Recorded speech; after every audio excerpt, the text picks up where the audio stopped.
بسم اللہ الرحمن الرحیم۔ معزز سامعین و ناظرین، پاکستان کا ہر بچہ جب پیدا ہوتا ہے تو قرضہ لے کر پیدا ہوتا ہے۔ IMF اور ورلڈ بینک کا اس کے اوپر قرضہ ہے۔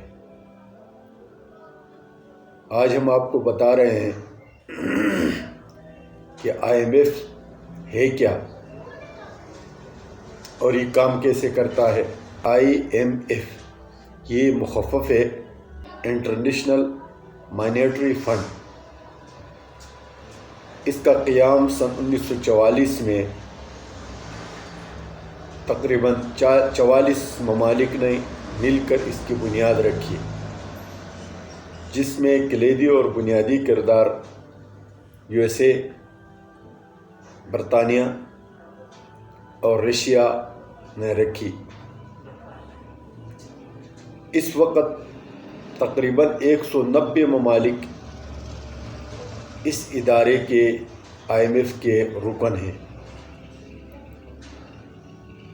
پاکستان 11 جولائی سن 1950 کو IMF کا رکن بنا۔ اس کا مقصد، اس ادارے کے قیام کا مقصد معاشی مشکلات میں گھرے ہوئے ممالک کو قرض دے کر سود سمیت واپس بھی کرنا ہے، اور کبھی کبھی یہ سخت قسم کے شرائط بھی رکھتا ہے۔ اس وقت IMF کی ملکیت میں تقریباً $1 ٹریلین موجود ہیں، جو وہ ملکوں کو قرضہ دیتا ہے، لیتا ہے، کماتا ہے۔ پاکستان نے IMF کے جو پروگرامز میں حصہ لیا، ان سب کی تعداد تقریباً 23 ہے۔ سب سے پہلے ایوب خان نے 3 پروگراموں میں حصہ لیا، ذوالفقار علی بھٹو نے 4 پروگراموں میں حصہ لیا، جنرل ضیاء نے 2 پروگراموں میں حصہ لیا، بے نظیر نے پہلے دور حکومت میں 2 پروگراموں میں حصہ لیا، پھر نواز شریف کی پہلی حکومت میں 1 پروگرام میں حصہ لیا، پھر بے نظیر دوسری دفعہ جب وزیر اعظم بنی تو 3 پروگراموں میں حصہ لیا، مشرف کے دور میں 2، اس طرح کے باقی جو PTI کے زمانے میں، اور ابھی تک وہ پروگرام چل رہا ہے۔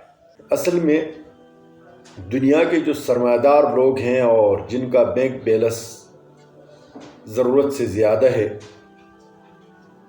وہ اپنا پیسہ انویسٹ کرتے ہیں، اور انویسٹ کرنے کے بہت سارے طریقے ہوتے ہیں۔ کوئی فیکٹری بناتا ہے،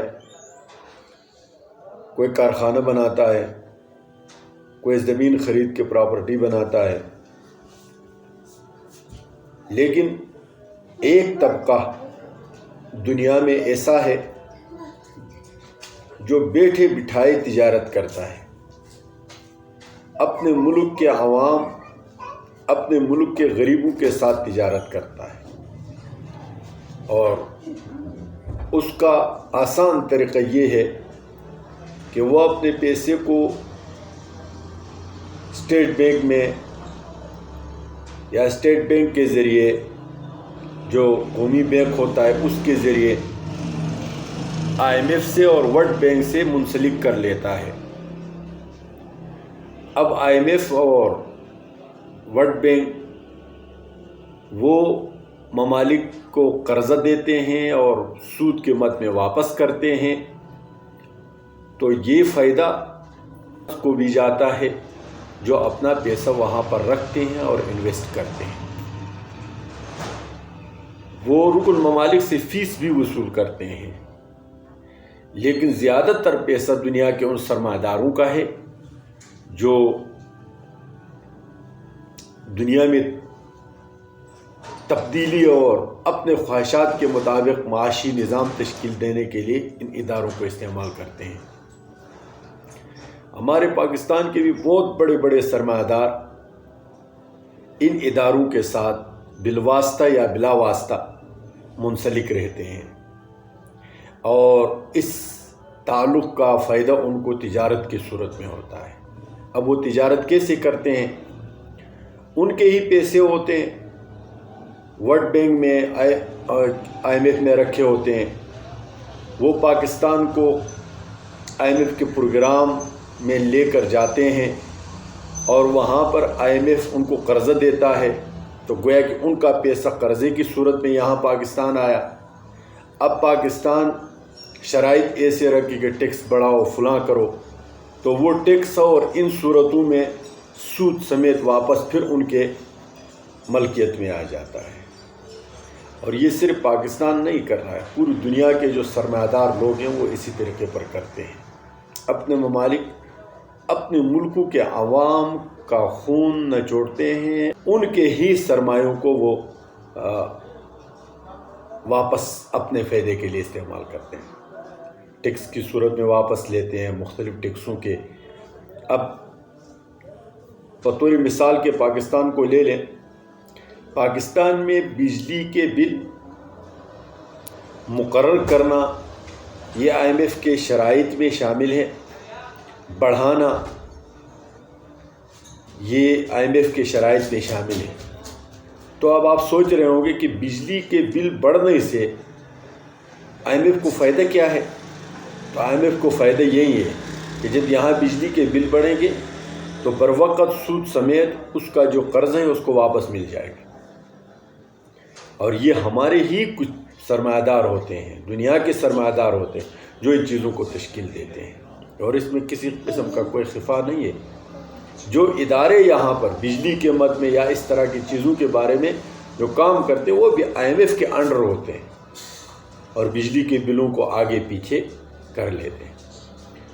رولنے والی جو مخلوق ہے وہ صرف قوم ہے، غریب عوام، جن کے ایک لائٹ اور ایک پنکھے کا بل 5000 آتا ہے، جن کا ایک لائٹ ایک فریزر کا بل 10,000 آتا ہے۔ اصل میں رولنے والی مخلوق یہی ہے۔ باقی جو ہمارے 5 روپے کا جو پاپڑ ہوتا ہے اس میں 2 روپے ٹیکس کی مد میں جو جاتا ہے وہ ان سرمایہ داروں کے پاس جاتا ہے، اور IMF کے پاس جاتا ہے۔ IMF کے تھرو جو ہے ان سرمایہ داروں کے سرمایے میں اضافہ ہوتا رہتا ہے۔ افغانستان ایک ملک ہے جو بغیر IMF کے پروگرام کے چل رہا ہے 2 سال سے، طالبان کے حکومت آنے کے بعد۔ تو آپ اندازہ لگائیں کہ مہنگائی کی شرح وہاں پر سب سے کم ہے۔ کیوں؟ کیونکہ انہوں نے تمام قدرتی وسائل کو اسی طرح کھلا چھوڑا ہوا ہے۔ جو پیدا ہوتا ہے بیچنے والا بازار میں لاتا ہے اور خریدنے والا خرید کے لے جاتا ہے۔ اب رسد اور طلب کا جو فطری اور قدرتی قانون ہے اس کو ایسے اعتدال پر چھوڑا ہوا ہے، اور جس ملک کی تجارت رسد اور طلب کے فطری اصولوں کے مطابق ہوتی ہے اس پر کبھی بھی معاشی بحران نہیں آتا۔ ہزاروں سال کے تاریخ میں آپ دیکھیں کبھی ایسا نہیں ہوتا کہ رسد اور طلب فطری تقاضوں کے مطابق ہو اور اس میں جو ہے چیزوں کی کمی ہو جائے یا مہنگائی ہو جائے۔ مہنگائی تب ہوتی ہے جب مصنوعی طور پر چیزوں کو اسٹاک کیا جاتا ہے اور چیزوں کو سمیلنگ کیا جاتا ہے۔ پاکستان میں بجلی چوری الگ سے ہوتی ہے، جان بوجھ کر جو جنریٹر کمپنیاں ہیں، جو اس طرح کے جو سولر سسٹم کی کمپنیاں ہیں، وہ جان بوجھ کر پاکستان میں بجلی کی کمی پیدا کراتی ہے، اور مقصد ان کا یہ ہوتا ہے کہ ہمارے جنریٹر بکے۔